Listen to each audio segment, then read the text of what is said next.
सभी को नमस्कार दोस्तों। जैसा कि मैं आपको करा रहा हूँ रेलवे एनटीपीसी 5 जून से लेके 25 जून तक पूछे गए सभी प्रश्नों को। अगर ये लेटेस्ट प्रश्न है तो आप समझ सकते हैं कि रेलवे एनटीपीसी जो 12th लेवल का एग्जाम आएगा और जो ग्रुप डी होने वाला है उसमें कितना वेटेज रखेगा ये प्रश्न। ठीक है, क्योंकि यही प्रश्न आपके 2025 में पूछे गए हैं तो चांस बनते हैं कि यही प्रश्न आपके एनटीपीसी 12th लेवल में और ग्रुप डी में पूछे जाने के। तो मैं आपको पार्ट पार्ट पढ़ करके करा रहा हूँ, प्ले लिस्ट बन चुकी है, जाके देख सकते हैं पूरा जितने भी प्रश्न हैं, जितने भी शिफ्ट के हैं मैं आपको धीरे-धीरे करवा रहा हूँ। आज की जो कि आप देख सकते हैं कि ये आपके 9 जून 2025 के शिफ्ट का प्रश्न है, ठीक है? तो ऐसे डेली हम करेंगे जिससे आपका क्या है नॉलेज बढ़ेगा और आप अपने एग्ज़ाम में बढ़िया करके आओगे, ठीक है? पहला प्रश्न, 1942 में समानांतर सरकार का गठन कहाँ हुआ था? बताओ भई, क्या हो जाएगा? ऑप्शन नंबर सी सतारा, ठीक है? सतारा ऑप्शन नंबर क्या हो जाएगा? सी। सतारा कहाँ है? महाराष्ट्र में है, ठीक है? अब मैं बताता हूँ आपको व्याख्या। 1942 में भारत छोड़ो आंदोलन के दौरान समानांतर सरकारें यानी कि प्रति सरकारें कई स्थानों पर स्थापित की गई। इनमें से प्रमुख है बालिया यानी कि उत्तर प्रदेश, तामलुक यानी बंगाल और सतारा यानी कि महाराष्ट्र। ये प्रश्न आपके 9 जून के शिफ्ट में पूछा गया प्रश्न है। ठीक है, चलो मैं ऐसे आपको एक्सप्लेनेशन दे चलूंगा जिससे आपको क्या है चीजें समझ में आई। ठीक है, चलो अगला प्रश्न है, सुदर्शन झील का पुनरुद्धार किस शासक ने किया? बताइए भाई, सुदर्शन झील का पुनरुद्धार किस शासक ने किया? तो ये हो जाएगा आपका रुद्रदामन प्रथम ने किया। ऑप्शन नंबर जो कि डी है यहाँ पर सही हो जाएगा। ठीक है, व्याख्या देख सकते हो। सुदर्शन झील का पुनरुद्धार शक शासक रुद्रदामन प्रथम ने किया।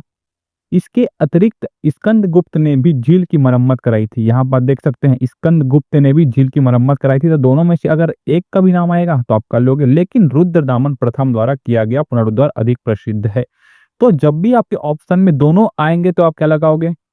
रुद्रदामन लगाओगे, और दोनों में से एक आएगा तो भी आप ऐसे लगा सकते हो। ठीक है, चलिए ये प्रश्न पूछा गया था कि आरबीआई का जो कि 26वां गवर्नर किसे नियुक्त किया गया?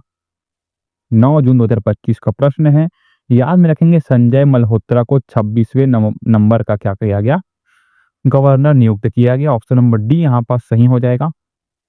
व्याख्या देख सकते हैं कि संजय मल्होत्रा आरबीआई के 26वें गवर्नर नियुक्त केंद्रीय वित्त मंत्रालय राजस्व सचिव संजय मल्होत्रा को यहाँ पर देख सकते हैं, है ना, को भारतीय रिजर्व बैंक आरबीआई का 26वां गवर्नर नियुक्त किया गया।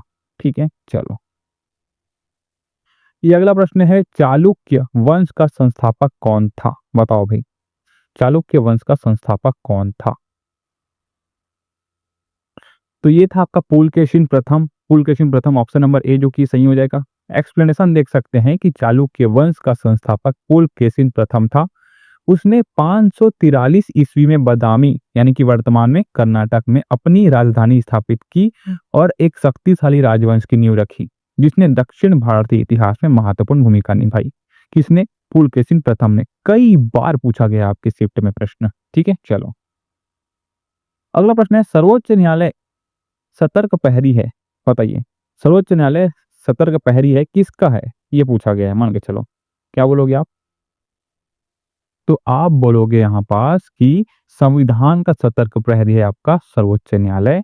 ऑप्शन नंबर सी यहाँ पास सही हो जाएगा। ठीक है, चलो ये नायाब सिंह सैनी कहाँ के वर्तमान मुख्यमंत्री हैं? बताओ भाई।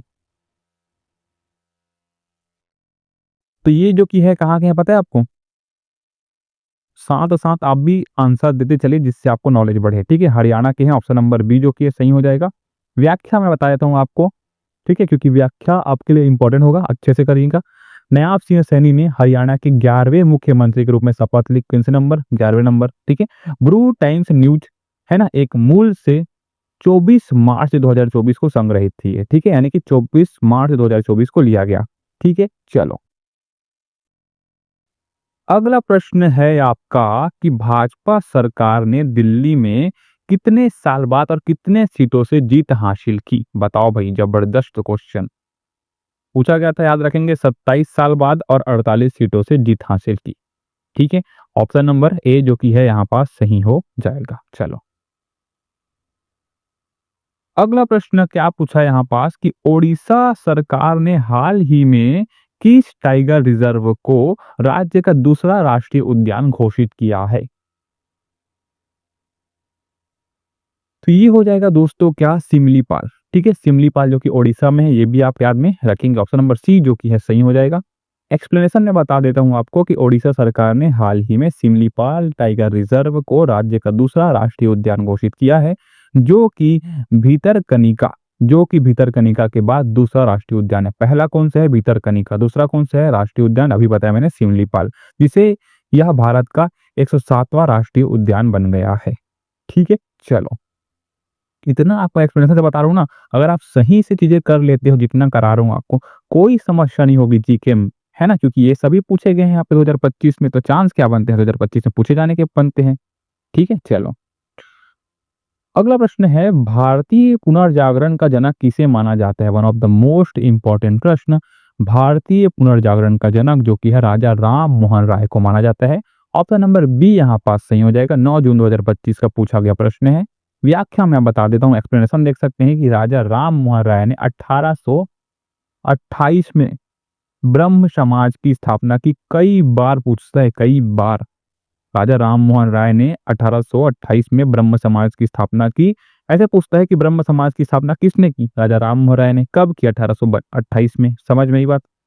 जो भारतीय समाज में सुधारों के लिए एक महत्वपूर्ण मंच बना। उनके प्रयासों से भारत में आधुनिकता और प्रगति के युग की शुरुआत हुई। यहीं पे आपको बता देता हूँ कि राजा राम मोहन राय ने 1828 में ब्रह्म समाज की स्थापना की। ठीक है, राजा राम मोहन राय ने 1828 में ब्रह्म समाज की स्थापना की। ठीक है, चलो ये प्रश्न पूछा गया था, आप एग्जाम में देख सकते हैं कि 1985 का नागरिकता अधिनियम किस राज्य से संबंधित है? बताइए। ऐसा क्वेश्चन आपको मैं करा रहा हूं तो, और एक्सप्लेनेशन के साथ समझ सकते हो कितना हेल्प करेगा आप एग्जाम के लिए ये, है ना। तो 1985 का नागरिकता अधिनियम जो कि है वो असम राज्य से संबंधित है। ऑप्शन नंबर बी जो कि सही हो जाएगा। व्याख्या में आपको दे देता हूं, पता है आपको कि 1985 का नागरिकता संशोधन जो कि अधिनियम है, जिससे नागरिकता अधिनियम 1955 में धारा 6A के रूप में जोड़ा गया। ये डाटा याद रखेंगे।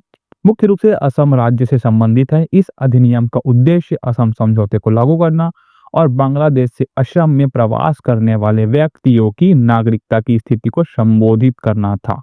ठीक है, चलो हाँ, अगला प्रश्न क्या है आपका यहाँ पास? बताइए क्या होगा इसका आंसर। ठीक है, ये एक सेकंड दोस्तों, चलिए अगला प्रश्न पूछा गया है कि 2024 में विधानसभा चुनावों में भाजपा को सबसे ज्यादा सीटें कहाँ मिली? तो इसका मैं आपको थोड़ा से आपको खोजना पड़ेगा दोस्तों, क्योंकि इसका आंसर मेरे को सही से नहीं मिला है। हालांकि मैं झारखंड यहाँ पर बता देता हूँ आपको, है ना, लेकिन आप, मैं पहले बोल रहा हूँ इसका आंसर आप एक बार चेक करिएगा, और अगर आपको पता होगा तो कमेंट में जरूर डाल देना। ठीक है, सभी का भला होगा, मेरा भी भला होगा। ठीक है, कि 2024 के विधानसभा चुनाव में जो कि है भाजपा को सबसे ज्यादा सीटें कहाँ मिली? ठीक है, क्योंकि ये क्वेश्चन ऐसे टाइम में पूछा गया था, ये एकदम कंफर्म नहीं है, इसलिए मैं आपको बोल रहा हूँ क्या कि अब इसको, ठीक है, तो इसका आंसर आप मुझे बताएंगे कि क्या होगा। ठीक है, यहाँ पास मैं झारखंड लगा दिए रहा हूँ, लेकिन अब इसको कंफर्म करेंगे। ठीक है, चलो अगला प्रश्न, कौन सा देश केवल जल सीमा साझा करता है? बताओ, ये क्वेश्चन बताइए। अब देखिए, नेपाल, भूटान, म्यांमार या फिर मालदीव। मालदीव जो कि है केवल जल सीमा साझा करता है। ऑप्शन नंबर डी जो कि है सही हो जाएगा। और कौन करता है? श्रीलंका। ठीक है, एक्सप्लेनेशन देख सकते हैं कि श्रीलंका और मालदीव केवल जल सीमा साझा करते हैं। ठीक है, चलो अगला प्रश्न है, मेंडलीफ की आवर्त सारणी में तत्वों को किस क्रम में रखा गया है? कई बार पूछता है आपके रेलवे एग्जाम में, कई बार, है ना। क्या बोलोगे आप? कि परमाणु भार के बढ़ते क्रम पर। ठीक है, परमाणु भार के बढ़ते क्रम पर। ऑप्शन नंबर ए जो कि यहाँ पास सही हो जाएगा। चलो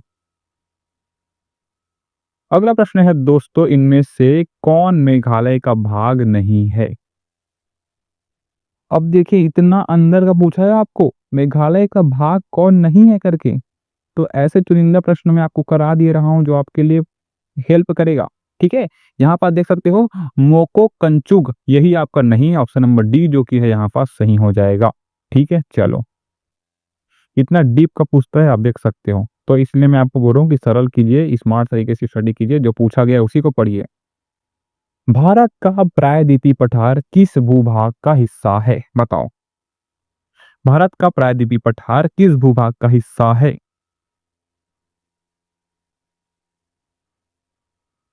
तो ये हो जाएगा आपका Gondwana land, option number C जो कि है सही हो जाएगा।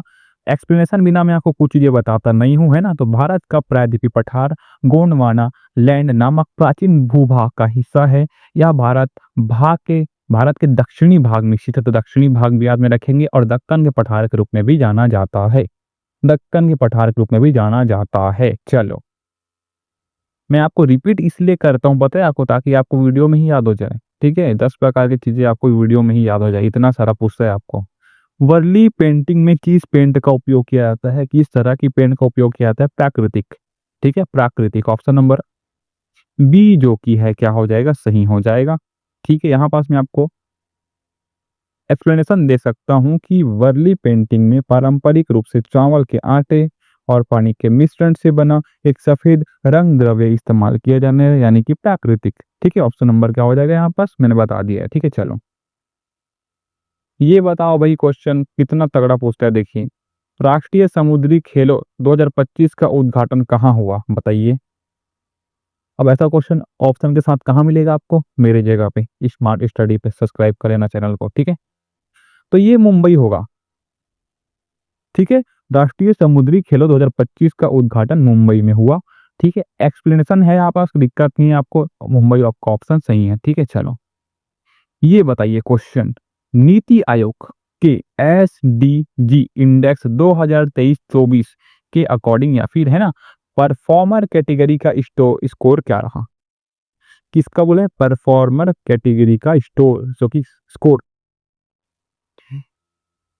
तो ये आप क्या याद में रखोगे पता है आपको? 50 से 64 के बीच रहा। एक्सप्लेनेशन लेके चलेंगे आप। नीति आयोग के SDG इंडेक्स 2023-24 में परफॉर्मर कैटेगरी का जो स्कोर है वो 50 से 64 के बीच रहा। मैं पहले बोल रहा हूँ, जितने भी क्वेश्चन है आपके रेलवे ग्रुप डी एग्जाम के लिए, 12th लेवल एग्जाम के लिए बहुत हेल्प करेगा। मैं पहले बोल रहा हूँ अच्छे से कर लेना, मैं आपको एक्सप्लेनेशन के साथ करा रहा हूँ, कहीं आपको ऐसा चीजें नहीं मिलेगा। ठीक है, चलिए।